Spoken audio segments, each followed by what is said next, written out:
On September 10, 1988, David and his son woke up early. They made sure to stay quiet so as not to wake the rest of the family, his wife Cynthia Dolby and her daughter Jacqueline Dolby from her first marriage, including his mother who lived in the basement. However, at 7:15 a.m., David discovered the front door partially open. At first, he assumed that his mother had returned home early and left it open. Her car was not in the driveway, but he assumed that she had left again with the door open. 2 hours later, Cynthia went into Jacqueline's room to wake her up, but Jacqueline was not in her room. They initially assumed that she was playing with friends. After searching the house, David and his son went out to look for Jacqueline. They found no trace of her. When Cynthia returned to Jacqueline's room, she discovered that her bed sheet was missing, which was unusual since Jacqueline did not take it with her on outings. As Cynthia walked down her driveway to a neighbor's house, she noticed that the basement window had been broken. It appeared that an intruder had used it to gain entry. Within hours, police and the FBI were at the Dolby home, waiting for a ransom call. However, no call came. 4 days later, Jacqueline's body was discovered in an abandoned field near Blue Island, Illinois.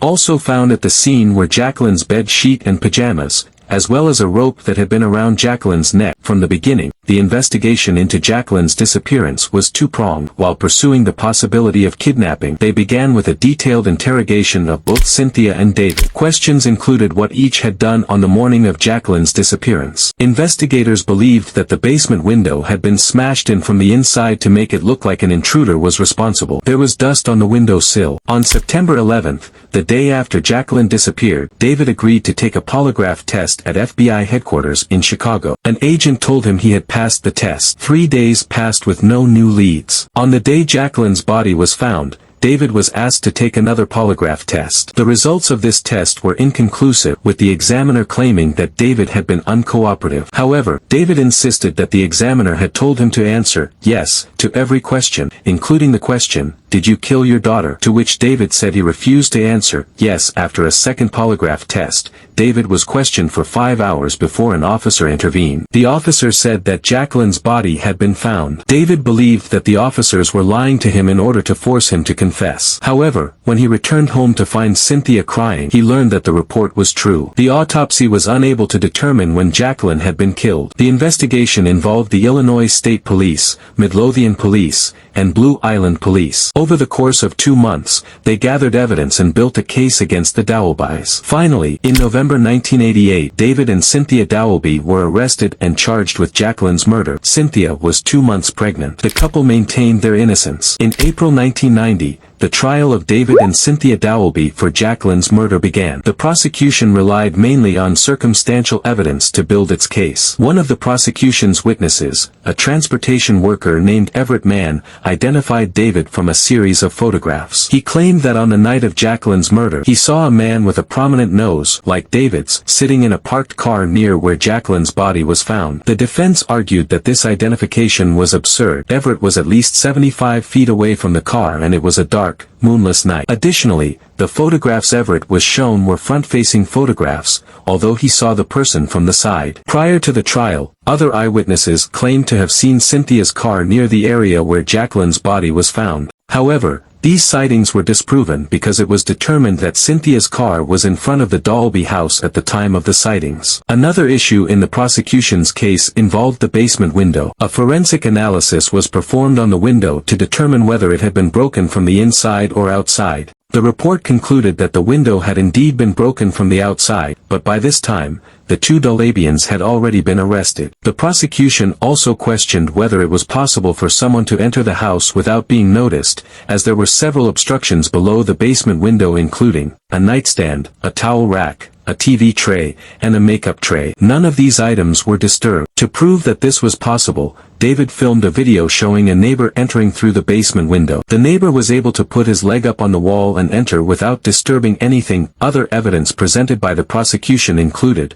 a blood-stained pillow found in Jacqueline's room, a head hair similar to Jacqueline's found in the trunk of her parents' car. Her brothers claimed that she was beaten a lot by her parents, and a neighbor identifying the rope with which Jacqueline was killed as one that her brother often played with. However, the blood on the pillow was not identified, and the hair could not be confirmed as belonging to Jacqueline. The defense focused on a convicted sex offender named Perry Hernandez, who committed a similar kidnapping a year after Jacqueline's murder. Dolby did not testify during the trial. Before closing arguments, the judge spoke to both legal teams without the jury present. He decided that the case against David Dolby would proceed as scheduled. However, he felt that there was insufficient evidence to present Cynthia's case to the jury. The jury deliberated for 3 days before finding David Dolby guilty of first-degree murder. He was sentenced to 45 years in prison. Cynthia and family friends created a grassroots movement to try to free David. The movement caught the attention of legal journalist David Protests.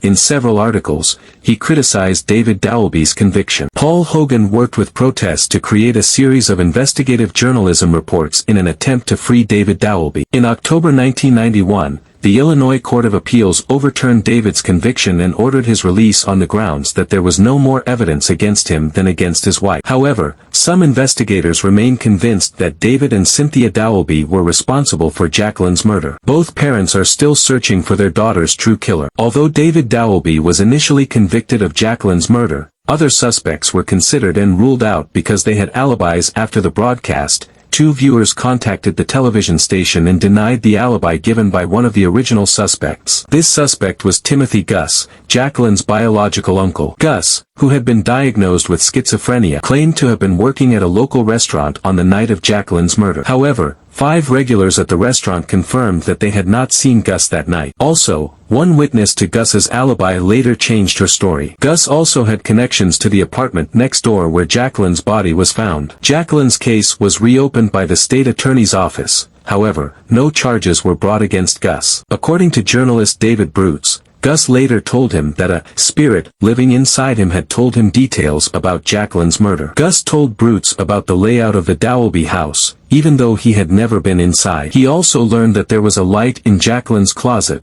but not in her room. These details were never revealed to the public. Despite the evidence against him, Gus was never charged, who died in 2002. Here we have reached the end of the story. I hope you liked it. Don't forget to like and subscribe.